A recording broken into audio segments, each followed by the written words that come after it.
Up specials. They're usually your character's primary recovery move and also tend to be one of their more canonically faithful ones, but does that mean you're going to be able to recover in style? That's what we're here to find out today as we rank every single up special in the game based on its animation, not its gameplay utility. As per usual, everything is on the table here. We're talking about creativity, technical execution, canonical faithfulness, sound design is factored in as well, everything. This episode was voted on by my patrons, YouTube members, and Twitch subscribers, so if you'd like to be able to vote on future episodes as well as get some other cool perks, check the description and pinned comment. Alright, let's do it.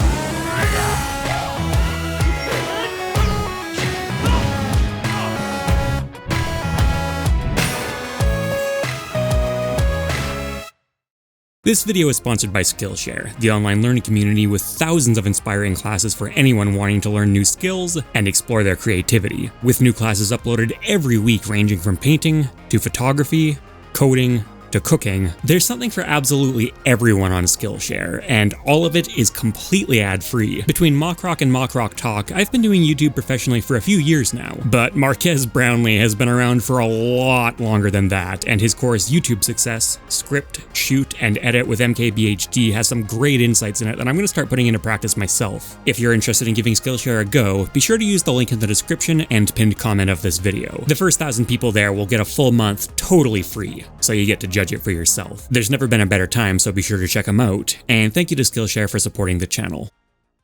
One of the few specials that doesn't have a ton of recovery use, it's been given a little bit more in recent years with that floatiness. I love the physics behind that floatiness. I think it actually fits Yoshi really well. I think it feels great. I'm a fan of that exaggerated pose he has before he throws the egg as well. The follow through, maybe not nearly as exaggerated as it could be. You can see that his shoulders don't really twist through like that much at the end, but it's supposed to have a little bit more of a lazy feel to it, I guess, which does suit Yoshi for sure. I think the rainbow particle effect looks really good, and the sound effect, I love both of those. The hit makes a lot of sense for the context of the move, and that little pop. It's fun. This kind of move obviously wouldn't fit every character, but I think it really fits Yoshi. A tier. Feels very in line with his home series too. Let's do the plumbers. Mario, Luigi, Dr. Mario, and Wario. Why not? I've never really loved the concept behind this one that much. Like, oh no, Mario jumps through like blocks and he like jumps through platforms in those early games and it hurts things, so he does that here too. Okay, that was kind of something that maybe held up during the early Smash days. I feel like at this point it kind of should have been changed though. Oh wait, no, I'm sorry, look, they did change it. Look, it's Cappy. There's Odyssey. There's your Odyssey rep. Only sometimes though, because come on guys, you can't have Cappy showing up too often. It's not like Odyssey's an important Mario game or anything. It can't get too much rep. Gotta be fair to the rest of them. And sometimes you get the regular yellow colored coins and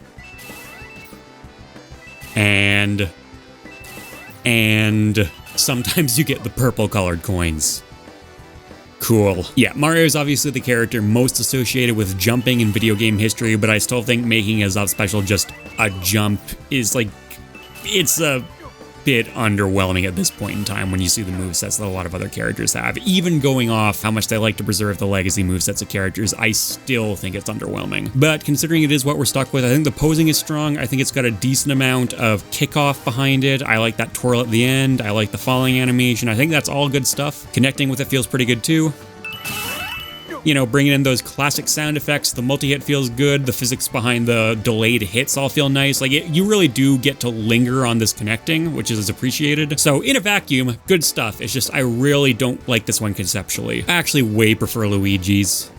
And, you know, purely from an animation perspective, I'd still say I'd like to see this change to something more distinctive to Luigi, something more unique, something more representative of his appearances in other games. But if we're factoring in gameplay, I don't want this ever changed because it's so funny and it fits Luigi so well. My favorite part of the animation by far, though, is the new freefall animation they added to it in the later games. That might be my favorite freefall animation in the series. So on a lot of characters, him staying perfectly still throughout the entire falling animation and that rotation there would feel like a cut corner, but here it feels completely appropriate, and I love the fact that he doesn't even try to catch himself on landing. He just lands head first and then has to do a flip over to correct himself, and also seems completely unbothered by that. Again, it's also a gameplay consideration because this move is so powerful it needs to be really punishable if it whiffs. That's the trade-off. But even taking that into account, they still chose to implement it in a really creative, funny way. And then connecting with it is pretty much perfect. Of course it feels great to connect the strong hit.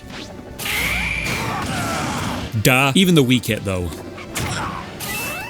That feels like as pitiful as it possibly could, which is exactly what I want out of it. And then Dr. Mario is obviously pretty much identical to Mario's minus some range difference. Now, the thing is, there's way less stigma attached to Dr. Mario, I want to say, because he's obviously not pulling from anywhere near the same kind of pool of source material, and he's almost more of like one of these characters that's better known in Smash than as his own video game entity at this point. That actually kind of reinforces my opinion of Mario, though, because this is a very strong move in comparison to Mario's. If he was allowed to keep that and Mario was upgraded to some kind of more modern representation for his up special, that would further enhance that kind of classic legacy feeling for Dr. Mario and even further emphasize the difference in power between the two of them. Because Dr. Mario is by far the stronger character of the two, and you know, they've got a decent amount of moves that emphasize that reasonably well, but I do think that one more with up special could be a really nice addition. As for the move itself, yeah, it feels good to connect with too. It doesn't have the multi-hits, but I like the sound effect they chose for it actually quite a bit. But for the most part, this is more of a conceptual discussion because the fundamental animation is the same.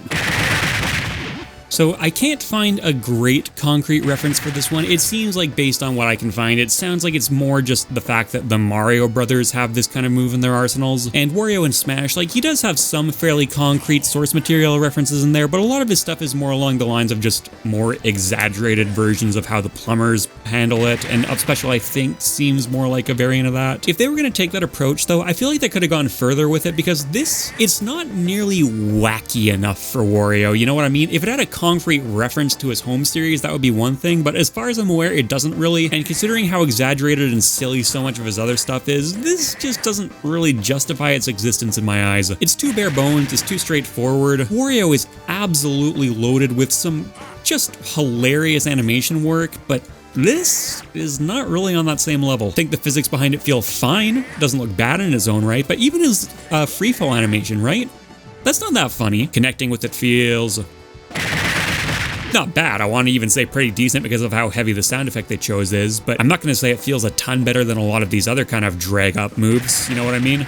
Mario, I'm going to be a little bit on the arbitrary side and put him in C tier because the thing is, not only is it not like a great concept to begin with, but in Ultimate, just using Cappy, that was a little bit of a slap in the face, a little bit lazy. And look, when I use the word lazy, I understand how much work goes into developing Smash. Ultimate in particular was kind of a special case, but we're not really here to evaluate developer circumstances. We're just here to discuss the moves, and I feel pretty negatively about this one. Not the worst we're going to see today, obviously. It does have a concrete reference behind it, and technically it's pretty well done, but if my impression of it is below average, I need to put it in below average. Luigi, S tier, easy. The way up is nice, but it's the way down that carries this one for me. Dr. Mario, I'm probably going to be a little bit controversial here and put him in B tier over Mario. I think it fits him better. Mario, as I would have liked to see updated. Dr. Mario, as I feel no need for that to happen. Maybe like increase his range a little bit as a balancing mechanism. I don't think his recovery needs to be nearly that bad, but that's a gameplay thing. Wario, probably a little bit contentious again, but that one's actually going in F tier. Now, in a vacuum, this would probably not be an F tier move, but as I've mentioned on the series before, these moves are not evaluated in a vacuum. Is that punishing the animators for making so much of Wario's kit so good? Yes, you can probably make the argument that it is, but ultimately this list is just based on how I feel about it. All of this explanation stuff is just me explaining my thought process, and I don't feel good about that one at all. Kirby. And let's just do the whole Kirby gang. And DDD. Kirby's Final Cutter. So this is a concrete reference. It does come directly from the Kirby games, albeit in a slightly different context. Reasonable choice, obviously not the only choice I could have gone with how huge Kirby's moveset has been over the years, but one thing I'm not a big fan of with this one is how slow it is. So not only does that mean that it has far worse gameplay use than I'd like, but it also means that it doesn't necessarily reflect the canonical home series ability that well, because part of what I like about the Final Cutter in the Kirby games is how snappy it feels to use. This doesn't really feel snappy at all. It's really slow. And that does potentially mean that you can get some nice anticipation into the launch. I'm not even necessarily going to say that Kirby does that, though. Kirby obviously has the potential to go really, really low to the ground, you know, completely act like a spring, but he doesn't. He actually barely lowers himself down at all during the build-up on this one. When you put all these together, it's honestly not really that satisfying to use. Even the landing pose doesn't feel nearly as dynamic and exaggerated as it could be. Again, we're talking about like an elastic ball character. Kirby should be flat when he lands. That's not flat. Sounds pretty decent. Kirby's voice acting is fantastic and always has been, but yeah, this is actually lacking a fair amount for me. Mennonite Shuttle Loop. Look, I'm just gonna be real. I think it worked better with the glide. I think it worked better in Brawl. I think it works better in the Kirby fighting game. I understand that mechanic was broken to hell and back. I get why it didn't return, but by itself, this move it doesn't feel bad necessarily, but it clearly feels a little bit like cut short. I really want him at the top of the first loop to turn into a glide. It feels like that's naturally what he's moving towards, and then he just kind of doesn't. Yeah, it does at least have a decent amount of anticipation at the start. I want to say it could still be a little bit better, but even though if he is technically the same species as Kirby, you don't really have the same kind of pan-kicking expectations. You don't expect Meta Knight to be nearly as elastic, nearly as exaggerated. He's generally played more straight than that. And then connecting with it is pretty nice. They picked some good sword sounds for it. It feels very piercing, very heavy. And then when it comes to King Dedede, we're back into full-on like Saturday morning cartoon character status, and this one really feels like it. I love this animation. Not only is it a really nice concrete reference to the Kirby series, right down to the stars that he lays out beside him, but also just look at that expression on his face as he's coming down, the pure glee of being about to body slam someone. Dedede is a weapon character, so he doesn't have a symmetrical model, and you can see that as I turn around, he doesn't stay facing the camera. And neutral air done to this side looks different than neutral air done to that side. That's how most weapon character moves work. But for up special in particular, he always stays facing the camera, so you can always get that expression. It doesn't matter if he's doing it to the left or right. That's a great call. Canceling out of it too, I love the distressed look on his face there, and that landing slam, he hits the ground so hard. I don't like how quickly he gets up though. That looks a little off. It doesn't look like he's really putting a lot of like effort into getting all that weight back into position. Connecting with it feels really good. And I love all of the sound design on this. I love the sound design of Dedede's yell, and I love both hits. I love the initial berry hit, and I love the launcher. Even the sound effect of him hitting the ground. It's perfect. That's absolutely perfect. Kirby probably going to be a little bit of a contentious one again, and I'm putting it in C tier. So this is a move where I think once you connect with it, it actually feels perfectly fine to use, but the actual act of throwing the move itself out doesn't feel that satisfying, and I think a lot of that is the animation's fault. Meta Knight, B tier. I think it's fine for what it is, but I think in Brawl this probably would have been an A tier. And then Dedede, freest S tier of my life. Pokemon trainers, Squirtle, Ivysaur, Charizard, the whole Pokemon gang. Squirtle's Waterfall. So this one at first, you know, seems maybe a little bit off. He's going up rather than down. Waterfalls fall, they don't rise, but you know what? In the Pokemon games, what do you use Waterfall for? You use it to go up waterfalls, so it actually is surprisingly appropriate. This one's got a really satisfying travel trajectory that both his body and the particle effect align with really well. It feels like a very cohesive move, even when you're grabbing someone up with you. The falling animation, I feel like that could be a little bit better. I'm not going to say it matches Squirtle incredibly well. Some of his other stuff is more like characterful and more well animated, but the landing animation, I do really like that. I like the way he spins on his shell. But Squirtle is a character that loses his cool sometimes. You can see it as he comes out of his shell here. There's a little bit of a moment of panic. You can see it in this taunt. So Squirtle's not being played totally straight. I just think this animation here would be a little bit nicer if he had a bit more of a shocked look on his face, more of a panicked look on his face. Could just be a bit more expressive. Connecting it. Yeah, not really a huge fan of that sound design. You can get some really good use out of like heavy water sounds. I don't think that's one of them. That doesn't sound that great. Ivysaur's Vine Whip. That's, I guess, a sensible enough choice for enough special. Not an especially inspired one, but okay, it'll do. I do like how much Ivysaur is throwing herself into it though. Yeah, that anticipation into payoff is really strong. I like the expression as well. I like the way her arm folds up underneath her to really let her rotate into the move. The sound design for it, so this is the sour spot. That's fine. The sweet spot though, that almost sounds more like an electrical sound effect to me. And it also sounds weaker than the sour spot. So yeah, that's not brilliant. It sounds distinctive. Like I do think connecting the sweet spot still sounds cool, but it's not the best fit. Probably my favorite application of the Vine Whip though is just the tether use, and I'm probably not going to show off every tether recovery, but there is something about that one in particular that has a nice weightiness to it. Charizard, Fly. So conceptually this just does not match the Pokemon games at all. Fly, the way it works is you go up on one turn and then the second turn you hurt them on your way down, so it doesn't match even a little bit. And this is barely even flying. You know what I mean? You're kind of spiraling into the air, not using your wings. Looks pretty decent in its own right. I like the particle effects on it, and the physics at the top are, they're not the snappiest, they're not the most expressive, but Charizard, I feel like he's kind of intentionally not supposed to feel like that in the air. You know, they gave him more aerial utility than some characters, but at the end of the day, he's still got heavy character, so they don't really want him feeling too nimble. I guess I'm on board with that. It's also just a little bit on the generic side. I know Charizard has wings and Fly isn't necessarily an unnatural choice for him, but a lot of Pokemon can learn Fly. On the other hand, Fly is a pretty important move in the Pokemon series, and this is the most suitable character to include it on, so yeah, the move slot choice works for me. I'm just not really a huge fan of how it was implemented. Pikachu's Quick Attack. So this is about as appropriate an implementation as I can think of. It's a quick attack. And I like the fact that they sort of simulate a little bit more of that quick aspect of Pikachu by allowing you to select the multi-direction component like this. It does make it feel very tricky, and you see Pikachu running circles around other characters a lot in the show, so that does make sense. Particle effects look pretty good. Now, I do wish there was a little bit more of an emphasis on the character after images, more like in the games. I think those would be a little bit more distinctive and a little bit more recognizable than this sort of more generic green energy burst kind of stuff, blue energy burst. I don't know what color that is. Okay, comments tell me, I honestly can't tell. And the energy also kind of covers up just how much Pikachu is pancaking there. I think that's hilarious, but at full gameplay speed and scale, you can barely tell that's what's happening. It's definitely happening though, and it does have a noticeable impact because Pikachu's hurt box actually gets huge during this. So focusing a little bit more on the character and less on the energy would actually make the move's functionality a bit clearer too. Sounds pretty good. Simple but effective vocalization. I like that classic almost teleporting kind of sound effect, and decent sense of impact. And I like the lingering electrical particle effects on Pichu, even if that's not actually how this move should work, because it is not an electric type move in the Pokemon series.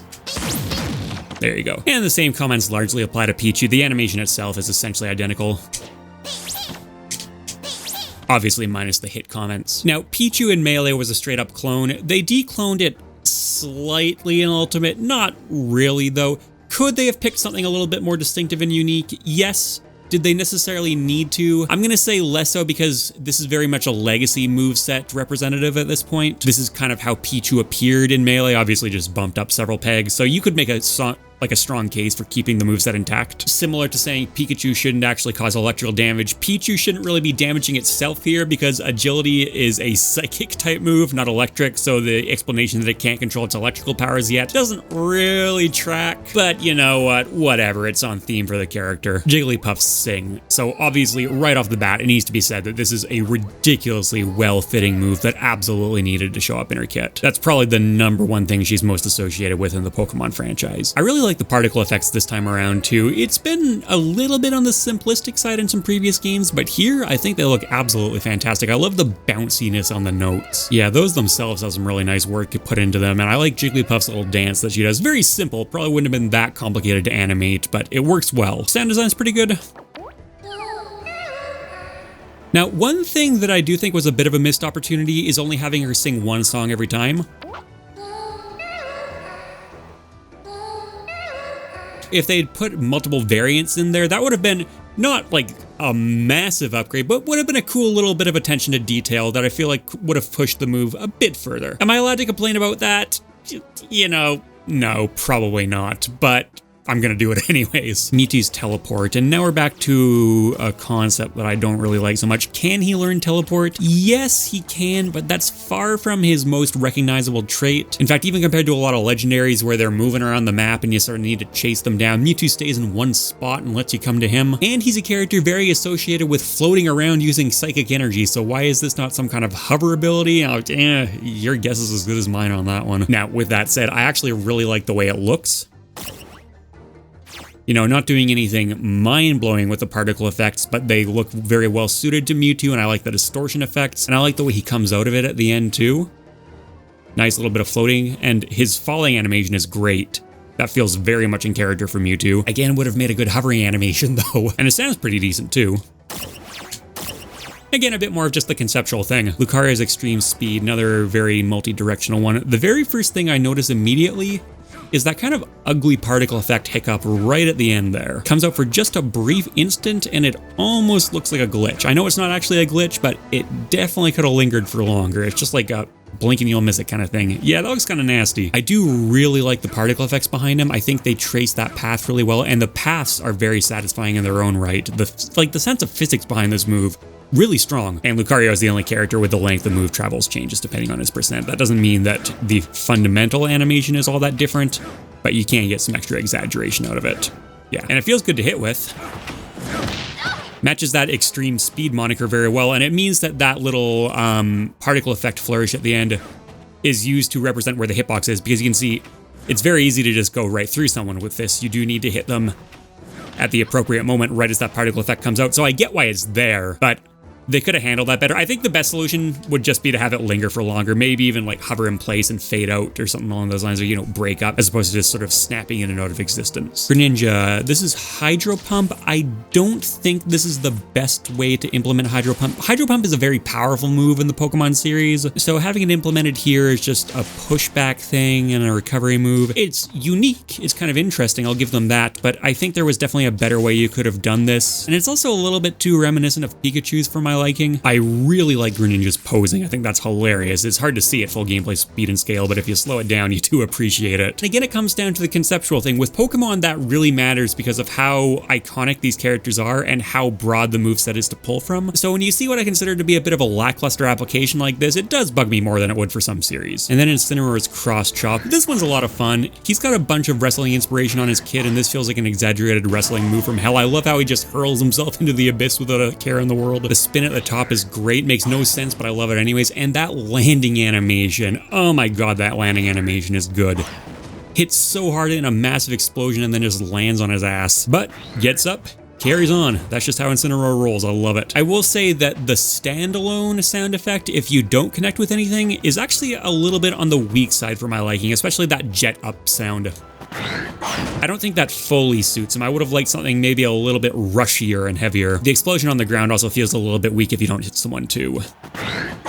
Squirtle, I think B tier, fun concept, but I'm not going to say it quite matches the absolute highlights in his kit. Ivysaur is kind of C tier, I'm not in love with it. Same thing with Charizard's, I think it looks okay standalone, still not brilliant, and I think once you take it in context, it drops down more for me. Pikachu and Pichu B tier, fun, they look decent, conceptually okay, but I feel like you could definitely make some tweaks to make them line up with the Pokemon series a bit better, and they're not incredibly standout in any case. Mewtwo B tier, just kind of a boring move, although they did do pretty well with it. Lucario B tier, this would be A tier if it wasn't for that particle effect right at the end. Again, I understand its functionality, I understand what it's there for, but it wasn't implemented as well as it could have been, and it really distracts me. Everything else about the move is fine. Jigglypuff Sing, S tier. Again, I do wish it had singing variants, but apart from that, they did it about as well as they could have. Maybe if you wanted to get really specific and nitpicky, you could argue it should include the microphone from the Pokemon series, but that's more one specific Jigglypuff, whereas this is more Jigglypuff the species as a whole being represented in Smash. Greninja B tier. I think the animation in a vacuum is probably good enough to warrant A tier, but I don't really like the way Hydro Pump was implemented here, and it would kind of be on the edge of A and B to begin with. And then Incineroar S tier. I love Cross Chop. Banjo-Kazooie. And we'll do the other like launching ones while we're here. Sonic and where is he? Mega Man. Banjo-Kazooie's animation work often really stands out. Very expressive, very detailed, very fun. And I'm going to say for the most part, yeah, that does translate over here. I love how intense they look during the build-up animation here. You can see Kazooie looking very determined and Banjo just in for a good time. That's very in line with their characters and it's a lot of fun. The actual launch itself has some really nice force behind it too. I love how much Kazooie is leaping off. You can see the legs extend way out and that movement back into the backpack is very smooth too.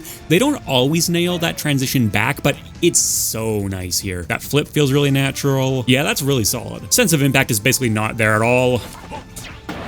But you know what, it's not really supposed to be. That's fine. And then Sonic, the concept is very similar between him and Banjo-Kazooie. You know, they both have that here's the launch platform I use in my game to let me just spawn it out of nowhere kind of deal. Honestly, it's not my favorite concept in either case. I just feel like there's other stuff that you could do. Obviously, you could make a similar complaint with Banjo-Kazooie, but I think it's a little bit more striking here. That said, you know, I can understand wanting to put the spring in here somewhere. What would be really cool is maybe if Sonic is on the ground, he uses the spring, but if he's in the air, he gets to use tails or something like that. But that's not really Smash-esque design. Other platform fighters do stuff like that. I'm not really going to hold it against it. I've complained a fair amount about a lot of Sonic's animations not looking particularly energetic or particularly faithful. I don't really think that holds up here, though. The up special I think actually does have some personality in it. I like that faithful falling animation. I like the pose he strikes when he goes up. Sonic doesn't always feel that much like Sonic, but that feels like Sonic. That's sort of capturing the spirit of the character way more than a lot of the other stuff he does. It's a pretty clean transition into the falling animation too. Same thing where the impact sound sucks.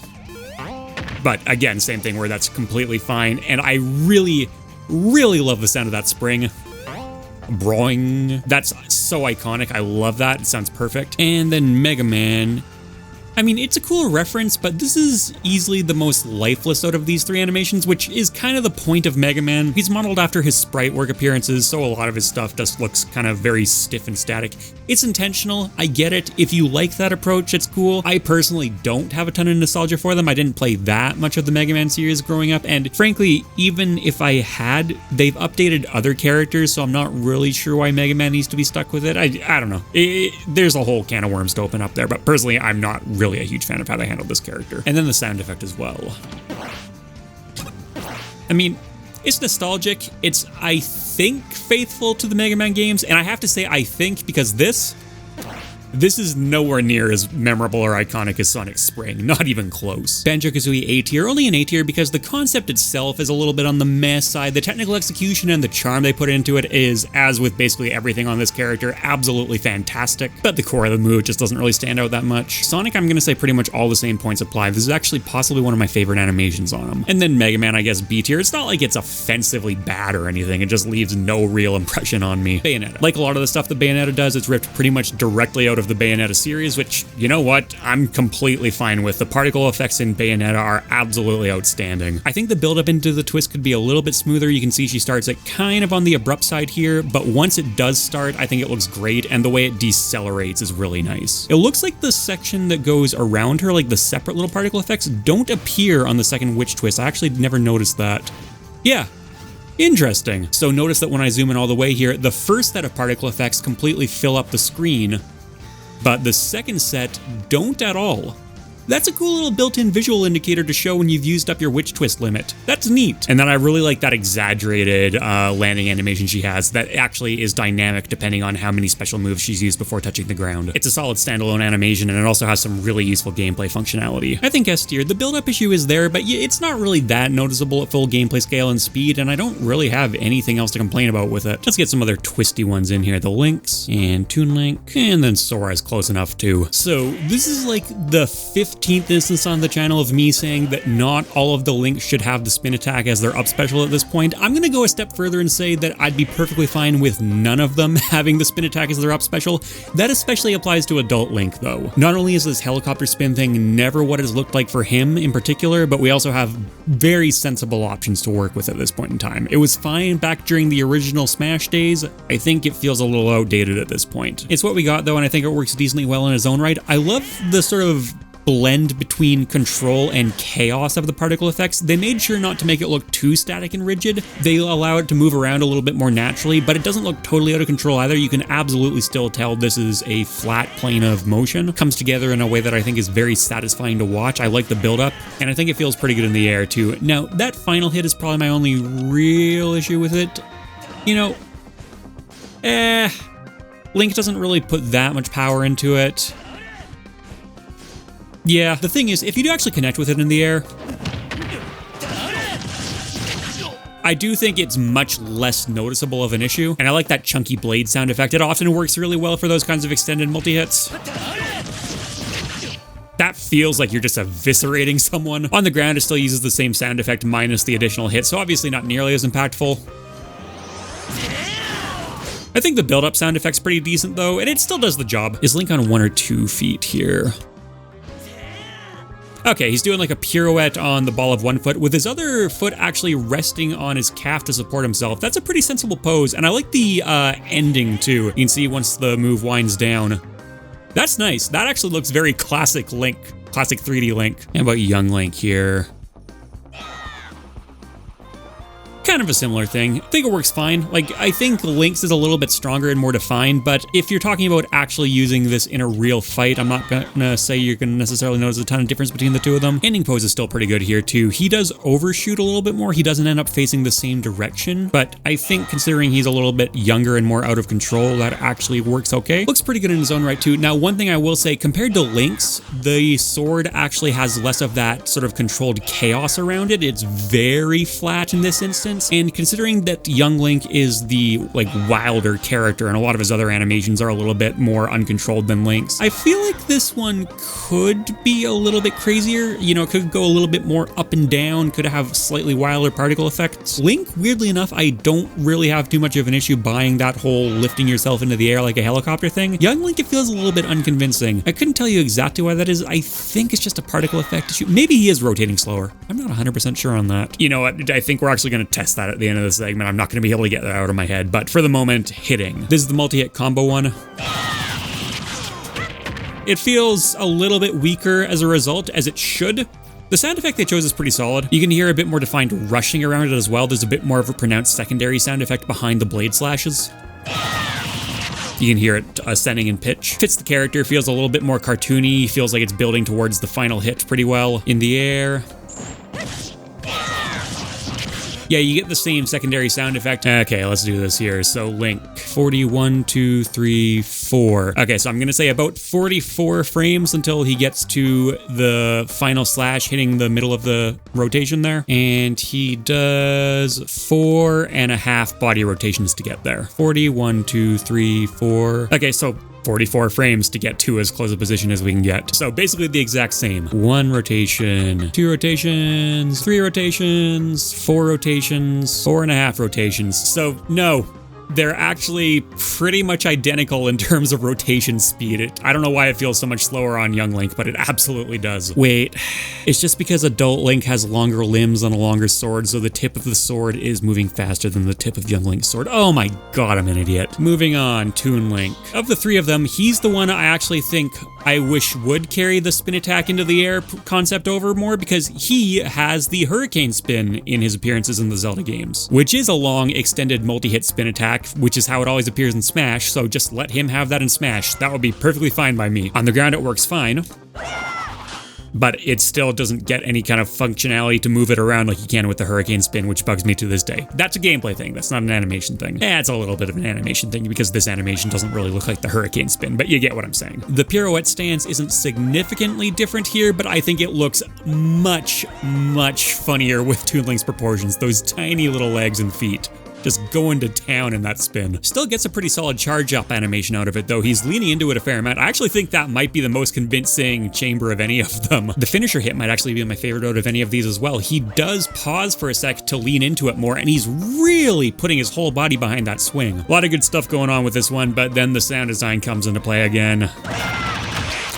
I really don't like those sound effects. Not the first time I've had to say it. So swishy and insubstantial and piercing. Ugh, kind of painful to listen to. I'm gonna give all of these A tier. I think if I was just ranking them among themselves, it would be Toon Link, Adult Link, Young Link, but none of that would be enough to actually make me like divide them up between different tiers. And then Sora's aerial sweep, obviously a very similar concept of the spin attack, but there's no grounded version to deal with, thankfully. Noticeably more build up on this one compared to the spin attacks, which from a gameplay perspective is obviously detrimental. This one is several frames slower than Link or Toon Link's spin attacks, but I think in terms of animation, that actually gives it some advantage because this is, I think, by far the most convincing launch into the spin. Very smooth there. And the final hit is too casual. Yeah, compared to even the worst of the spin attacks, that looks significantly less consequential. It does kind of fit Sora to an extent, you know, very floaty character, and I think it leads into a very nice floaty ending to the move, and they needed to maybe leave a little bit of room for the transition into the side special there, but I don't think that's nearly enough of an argument for this. Yeah, it does fit Sora's overall animation style, I will say that, but I think moves feeling more impactful and hefty is kind of priority number one in a fighting game pretty much always. We can see it better in slow motion here. Yeah, great build up, great spins, but that final hit doesn't have too much behind it. Sound design. Yeah, that kind of sucks. I know that a lot of even Kingdom Hearts fans weren't super into the fact that they ported over those particular sound effects for him. It's cool that they gave him custom hit sounds, but apparently they come from a Kingdom Hearts game where a lot of the sound design is kind of questionable, maybe one of the earlier ones. I do really like the custom hit particle effects though, those stars. Yeah, those look nice. I think I'm going to give Sora an A tier as well. I really don't like that final hit, and I don't think it feels nearly as impactful as I'd like it to, but most of the animation is very smooth, and it does have some things that make it stand out pretty well. Yeah, the fact that it's kind of a ripoff of the Lynx is a bit of an issue for me, but it does fit Sora, it is faithful to Sora, and I do like they made its functionality at least a little bit distinct. Fire Emblem Squad. Martha and Lucina's Dolphin Slash. I've always really liked this move. It's very simple. Some people would say too simple. I personally think that comes off more as clean, elegant kind of design, and it fits really well with Martha and Lucina's role as the sort of template sword fighter character. No huge fancy gimmicks behind them. The crouch down is not fantastic. I feel like they could commit to that a little bit more. I really like the after images behind him there. Again, very simple, just basic blue silhouette, but they do the job. Very neat, clean arc on the way up. I like the recovery at the end there too. The transition from recovery into falling animation is not the most seamless I've seen on any character, but I don't think it's really anything that you'd complain about, particularly in the middle of a fight. And the sound, I love the sound effect on this one. I mean, the hit sound suits it well, but I'm just talking about the standard one. That just fits so well. And then Lucina, of course, pretty much exactly the same thing. Very slightly different particle effects on her sword as usual, even though, as far as I know, the Dolphin Slash does not have the tipper mechanic behind it. So you could actually make an argument for standardizing the particle effects of moves which don't use that mechanic, but I think consistency is certainly the most visually appealing way to do it, even if it's a little bit worse from a gameplay functionality perspective. So I feel like there's not really a perfect solution here. The only thing you could really make Marth do is have a tipper sweet spot for every single move on his kit if you didn't want to have to make that call. Let's just test to make 100% sure I know what I'm talking about here, so... Really? Nice hitbox programming. 13.2, 13.2, 8.4... 8.4. Okay, so there's no tipper. Roy. Look, you start throwing fire all over a sword, I'm gonna be into it. I love this one. Yeah, I like the way it looks on both extremes because this is a somewhat angleable move. Here's straight up and here's all the way forward. I think the angle that they chose to have him hold the sword out accounts for both of those really well. Particle effects follow along with the action well too, and there's some heavy particle effects. They obscure quite a bit of the screen around him when he's doing it. Very clean transition out into that fast fall with the reverse grip. I'm actually gonna say I like that more than Martha and Lucina's. Yeah, that's great. Wow, that's actually one of the best transition animations on the roster that I've seen so far. I don't really like that he keeps his hands off the ground when he lands though, even if you fast fall it, because Roy is a very fast falling character. It feels like he's got a lot of heft behind him when he hits the ground. What really makes me love this one though is just the way it feels to connect with it. Those multi-hits that use like the deep fire impact sound are some of the most satisfying attacks in Smash. Easily. Crom's Soaring Slash, completely separate move from Roy. Pretty solid work in its own right, I want to say, actually. The initial slash here has a good amount of body weight put behind it. Jump is not amazing, but the transition's okay, and I do like the spin and the fall down. He hits the ground very hard, appropriately hard. And the entire thing comes together pretty smoothly. See it on this side too. Yeah, I actually like that slash even more on that side. And then still looks good on the way up and down. Yeah, again, it's just that jump up. You can see he transitions that knee down pretty well, but it's not going down nearly as far as I'd like. It's a smooth looking animation, it's just not especially committal. Connecting with it. Feels pretty good. I wish that it wasn't the exact same sword effect, or basically the exact same sword effect the entire way through. I wish that the multi-hits maybe used something slightly different. I just feel like that would give the move a nice little bit of a rhythm. Like, kind of the OG take on this concept. I definitely like this one more than Crom's. I'm clearly biased towards it because he's my favorite Fire Emblem character by a long shot, but I think Ether is also just a relatively iconic move in its own right. I mean, come on, tossing your sword into the air and catching it and spiking someone with it is so cool. Leap up, he really puts his knee essentially on the ground. That's what I really like about that part. Look at this. Yeah, he's crouched down about as far as he can. And then the spin up and spin down looks about on par with Crom's, meaning very good. Sound design. So this does have the different sound effects like I wished Crom did. Listen to the hit up and the hit down versus those middle multi-hits. Those middle multi-hits sound much thuddier, and I actually think they sound better than the slash sounds in this particular instance. Fire Emblem doesn't honestly have my all-time favorite sound design, and I think it actually works better on some other characters than it does on Ike. Robin, I like the particle effects they used, and I think the physics of this animation feel pretty much spot on. Not a huge fan of the fundamental concept behind it though. It's not really how it's used in Fire Emblem, and it just kind of felt like, oh god, he's a Fire Emblem spellcaster character, we need something for him to do. Just feels a little bit forced to me. Now, to be fair, that's a very subjective opinion, and with what they are, working with the animators also did a pretty good job. The first launch here, I don't buy nearly so much, but the second one, that feels impactful. You can visualize pushing yourself down like that. That's great. Physics feel good up to the ending, and I really like this transition here, the hand in kind of a distressed pose. Robin is not nearly as physically capable a character as a lot of the other Fire Emblem fighters, and has a little bit more of a flowing circular style with a lot of moves, which would especially make sense with wind. Sense of impact. It's fine. I like the use of the blade sound effect for the wind blast. That's cool. Corrin. Yeah, this feels really weird. I'm not a big fan of it. I know that what I think, well, I say I know, let's see. I think what's going on is it's one really exaggerated wing flap, but the wing flap animation itself does not line up with the actual launch trajectory. You can see the wings come all the way down, and then after they've basically completed their arc, then she gets launched basically instantly. The physics don't line up at all there. And the wings also snap basically completely back to neutral position. That's not what should happen. They should be dragging behind her. I've always thought it looked weird at full scale and speed, but watching it in slow motion, it's actually way worse. That's awful. The fact that she's turned sideways with her torso facing the camera is so weird too. I know it's to make the move have a more defined silhouette, but again, the physics just don't line up. You know, if you picture a bird lifting itself into the air, it's going to have its belly facing down. It's not going to be turned. Yeah, no, it doesn't work. The stupid helmet transformation, dude. God, I hate that helmet. It looks so messy. I do like the water. I will say that. A water dragon is a cool concept, and this is one of the moves that uses it in the animation really well. Hitting with it actually feels pretty good. I like that anticipatory, very high-pitched sound effect into that long series of thuds, but the core of the animation, I think, is much more designed towards making it feel good if you do connect with it. Because there, the drawn-out silhouette actually kind of works okay, but the vast majority of the time you're using this move, you're not actually going to be hitting an opponent. It's a recovery option. And then finally, Byleth, sort of the creator. The upwards portion here feels very satisfying to use. Byleth commits to it a decent amount. If you use it in the air, there's just a little bit of a stall. Very satisfying physics on that. He's so close to drawing one clean line of action between his leg and the whip blade. Yeah, it's just a little bit off. I wish... it's so close. You see how much of an almost straight line he's forming through his body there? Frustrating. Now, of course, the other side of this is actually connecting in on an opponent.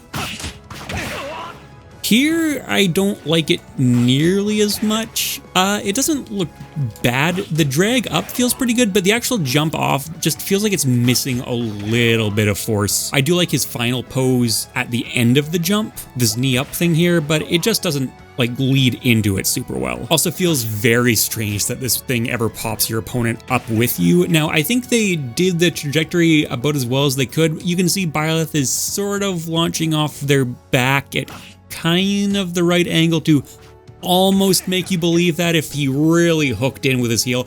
Obviously, we're talking about insane video game physics here. In the real world, no, absolutely not. But they did what they could, and obviously it's very important for gameplay purposes, which take precedent in this case, clearly.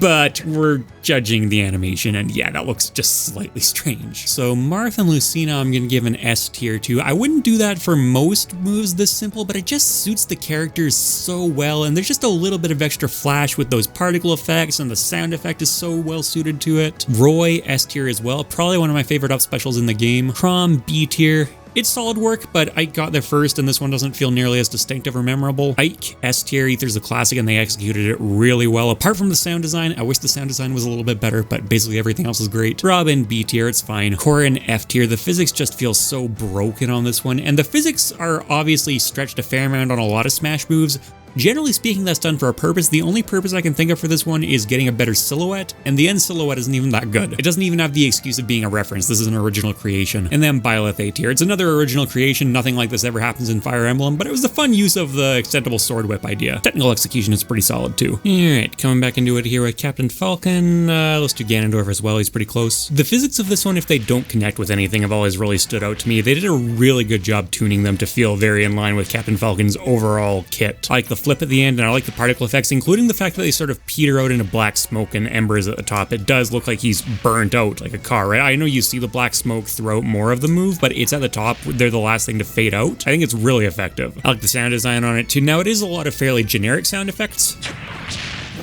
You know, just that rushing sound and that kind of flare sound effect, I guess. And the flip at the top too. All pretty generic, but it comes together well. Connecting with it. That, the yes is what gets me. Captain Falcon has a lot of very iconic moves, and the yes, I think, is what puts this one on the list. And the flip off feels really good too. Very fluid. Ganondorf, conceptually, this is one of my least favorite moves in his kit. I don't like it at all. He has hovering powers and he has teleporters and all this kind of stuff. This should have been replaced a long time ago. Instead, all they did was give it slightly different functionality with the outstretched hand hitbox.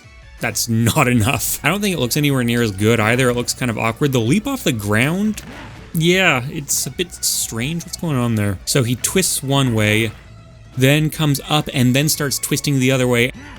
That's just kind of a weird looking animation. The hand slap isn't as forceful as I'd like, and then connecting with it. The fluidity being gone is intentional. Ganondorf, for whatever reason, is like the stiffest character on the entire roster. Certainly been consistent there. I think the actual attack sound effect of grabbing is great.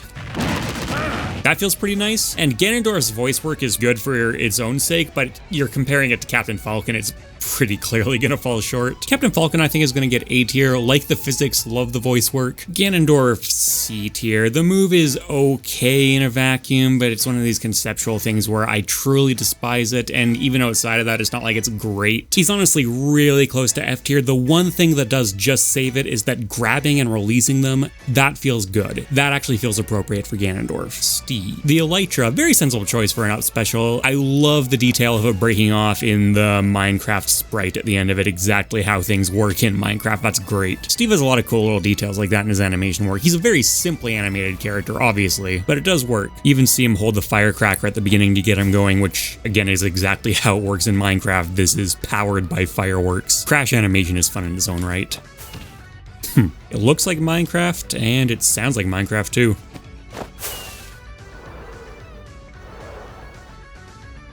Yeah, it's charming. Minecraft has fantastic sound design, and they ported over a lot of sound effects for Smash. I think they mesh in really well. S tier, it's very faithful, and it's a lot of fun. Let's get the other teleporting abilities here. They're actually pretty different from each other. Palutena's Warp. So this does come from the Kid Icarus series from Together mode. With that said, though, it's pretty clearly essentially identical in functionality to Mewtwo's teleport, so from a conceptual sense, pretty underwhelming. I actually think I like the animation itself a little bit better than Mewtwo's, though. I love the detail with that halo, and the particle effects of the reappearance and disappearance are great, and I love that puff of feathers too. Just an extra little flourish that really brings it to life and makes it appear heavenly. Furore's Wind. This does come from the Legend of Zelda series. Technically, it's a very loose interpretation for Smash, though. I haven't loved this in every iteration of Smash, but I think it actually works really well here. I love the wind particle effects on it. They made it way more prominent for Ultimate, as they did with a lot of stuff that uses this kind of effect. I do kind of miss some of the old, more magical-looking particle effects. I think the ideal outcome would have been a blend of both, but this does work for me. Zelda's pose itself, also really cool. The reappearance, I don't like nearly as much. I know it's the magic doing the work for her. I still just wish she looked a bit more like she was attacking at the end. This is a pretty strong kill move, and I'm not sure I'd say it's 100% of the way there. Feels solid though. Sheik's Vanish. This is a fun one, and I like that it has two very, very different animations depending on whether it's used on the ground or in the air. On the ground, it's that classic like smoke bomb throwing pose, and you kind of see a similar thing used in Ocarina of Time. In the air, it looks nothing like that at all, and I think that's definitely the right call. This here, if you were doing that floating above the ground, would look kind of weird. Now, you are invincible during this lift up section in addition to the teleport. I don't think the move quite indicates that clearly enough. There is a slight bit of flashing around Sheik, but even slowed down and zoomed in, it's the kind of thing you could easily miss. I think Sheik, if she started blinking in and out of existence at the start of the Vanish, functionally it would still be the same, but it would sell the move's functionality a lot more. The particle effects for this one are great. You can see that there's actually a silhouette visible inside the explosion. Only visible for a couple of frames, but it is noticeable and it adds an interesting extra touch to the move. I think it looks even cooler in the air. Sounds pretty solid in isolation. Nothing too distinct, but it feels appropriate. The strong hit, not the world's biggest fan of that. Don't think that feels quite powerful enough. There's a heavier fire sound effect that I think would work better here. Palutena, I think I'm going to put in B tier. I like the actual animation work a bit more than Mewtwo's, and conceptually I'm going to say it maybe even feels slightly more appropriate than Mewtwo's, but Mewtwo still got there first, so it does pay the ripoff tax, and it would be so close between these two tiers anyways. Zelda, A tier. I think with a couple tweaks this could be S for me. It's just not quite there. Sheik is going to get S tier. I don't love the sound design on it, but pretty much everything else about it I'm a big fan of, and it's one of the very few actual concrete references to Sheik's appearance in Ocarina of Time. They did not have much to work with for her, but they did have Vanish. Pit and Dark Pit. Ridley as well, and I guess Duck Hunt. Let's just do all the wing-based ones. Does Olimar count? Sure. So Corrin kind of failed the flying test horribly. The Pits, actually not great either. There's a bit more of an excuse here because this is magically empowered flight, but if we zoom in, that excuse doesn't completely hold up because notice that there's a wing flap at the start of the animation. It looks like it's going to be pretty powerful and convincing, and then it just abruptly transitions out of it rather than the wings naturally following through and then moving into position. That's a awkward, kind of ugly looking snap. Not really impressed by that. The ideal scenario in my eyes would be a nice natural propulsive wing motion, which then looks like it's augmented by magic. You could also keep the wings just perfectly still and have the magic look like it's doing all the work, but that kind of half measure they went with doesn't look very good to me. I do appreciate the detail of the wings changing color near the end of the flight. You can see they fade to red. And I also appreciate that Pit and Dark Pit have different colors for their particle effects, green versus blue, because it does distinguish them in Smash, and also canonically they're getting the power of flight from different sources. Olimar, this one's kind of fun, bringing in a completely separate Pikmin species just for this one task, and I like the physics work behind it. This move is affected by how many Pikmin Olimar is carrying. I don't think the animation is affected that much by it, so here's 3, that's as heavy as he gets. 1, looks pretty much the same. Even at 0, he still is doing the carrying hand motion more or less. There you go. And to be fair, they did pick an animation that looks okay with either option, and I don't think it's the end of the world that they didn't give him 2 separate animations for carrying Pikmin versus not carrying Pikmin. It would have been a nice touch though. Nice use of the Pikmin sound effects. Surprisingly springy when he hits the ground here. Kind of works for Olimar though. Remember, Olimar canonically should actually be way smaller than he is, so you don't really picture him hitting the ground that hard. I have no idea how the helmet survives that though. Duck Hunt. Nice physics. The Duck Hunt duo tend to be very, very expressively animated. You do see it at the end of the move here, when the duck gets that panicked look on his face. The dog gets it too. On the way up, a little bit on the plain side, honestly. It's a funny action that they're doing, and the dog has kind of a fun look on its face, but not really that different than how it looks neutrally. And the duck, I'd expect it to look a little more strained, or a little more angry, or a little more intense. It's not bad, but it does just fall a little bit short compared to some of their better animations. The falling animation is better, and I do like the homage to that retro sound effect. Ridley. This is called the Wing Blitz. I'm not 100% sure what the deal with this one is supposed to be. There are 4 different directions for it, which compared to Fox, Falco, Wolf, which are clearly its inspiration, is pretty limiting. And while I appreciate that they all have a different animation, I'm not sure I love any of the individual animations that much. Backwards just looks weird. I don't like that one at all. Forward is probably my favorite of the lot because he's got some pretty decent body alignment. It's aligned fairly well going up too from the ground so the camera catches it better, but it doesn't fit the power that I want to see in Ridley. Down. Yeah, that one's better too. So that one, is he even using his wings? No, he completely breaks theming there. The other three, I think, yeah, that one uses wings backwards. Wings. Wings. Yeah, so it's called Wing Blitz, but for down, there's no wings. Feels very incoherent. The transition into the freefall animation looks good on paper. Pretty smooth, but the thing is, it looks like that wing flap that leads him into it should be altering his momentum. He should be stalling a little bit at the top there, and he does no such thing. Connecting with it.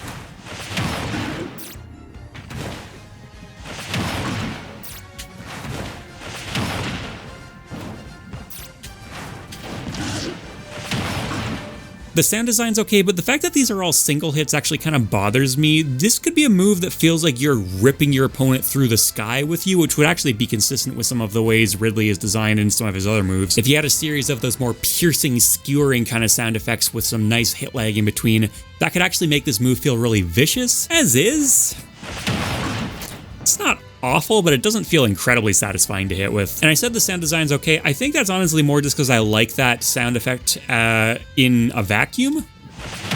But it's not really an appropriate one for the piercing aspect of the move. If you're just going to have Ridley go straight through his opponent, okay, fair enough, but it should sound more like that's what he's doing. Pit and Dark Pit C tier. The concept behind these moves aren't anything particularly impressive, and I think there was definitely a big whiff on the way the wing physics are handled. Ridley C tier. The one thing I can really praise about it is I do like the additional effort that went into giving him 4 distinct animations for the 4 directions you can travel in. Duck Hunt B tier. I want to like this one more, but it doesn't have nearly the same amount of charm as a lot of their other stuff. Olimar A tier, it's pretty fun. We'll do the space animals, kind of a similar concept for Ridley. Fire Fox. So canonically, this doesn't really line up with anything that you see in the Star Fox series directly, but I think the way the Star Fox characters were conceptualized, at least originally, was sort of echoing the way that their Arrowings work. So this move is, I guess, representing a spaceship entering through an atmosphere and burning up, which is honestly kind of cool. It feels maybe a little bit outdated by today's standards, and with 3 largely decloned space animals, I would like to see at least one of them represent something like,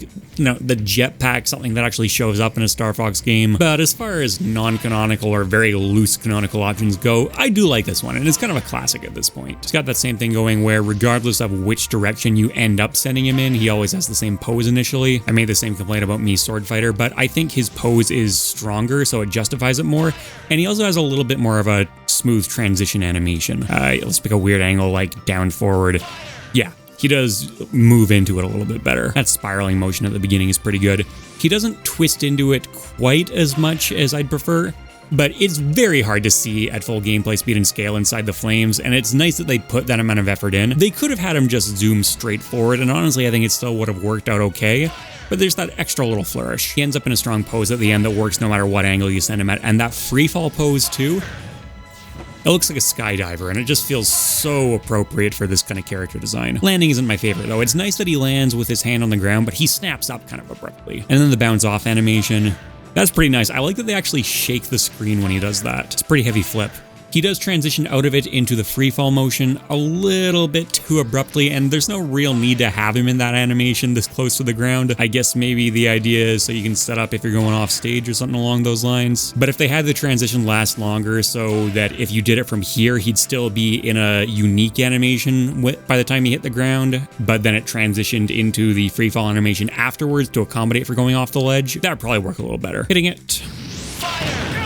I like the sound effects they went with, and it doesn't really have the same issue as Ridley for me, where you want him to be dragging his opponent along, A, because that's Falco's job, they already have that in the game, but B, it just feels less in line with how Fox operates. Falco, more or less the same thing here, less travel distance, but the majority of the other stuff, the pose is very similar, all of the poses are very similar. Does he hit the ground the same way? Yeah, it all looks more or less the same. He doesn't spin out of it the same way Fox does. They could have decided with the lower travel distance they didn't want to have to deal with that. It could also just be done to make him look a little bit steadier in the air, though. That is obviously very much Falco's thing. Personally, I prefer the air. I think his hitting the ground pose is actually better defined than Fox's is. And considering that Falco is less of a fast faller than Fox, Fox is the fastest faller in the entire game, and he's a bird, so you kind of associate him with a little bit more aerial control. You could argue against that, but I'd argue that Fox's should just look more like that. And then the impact. I think that feels much better than hitting Fox's, and you can see why I want this on Ridley, right? Because this... that is very satisfying to do. And then Wolf. So we've got Fire Fox, we've got Fire Bird, and we got Fire Wolf. With absolutely no fire involved. Yeah, apparently the Japanese name translates to wolf shoot. That makes way more sense. Conceptually, you're definitely starting to lose me a little bit on this one. This has no bearing on anything to do with Star Fox by now.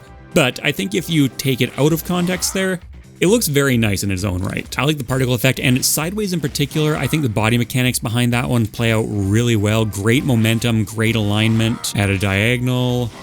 Pretty much the same thing. Straight up, it's exactly the same pose he's doing. I just think it plays out better if he's not doing it completely vertically. It feels more natural. You gotta put some effort into getting the bounce on this one, because if you do it at a reasonable height, you just get the attack landing on the ground. And they do handle that pretty smoothly, to be fair.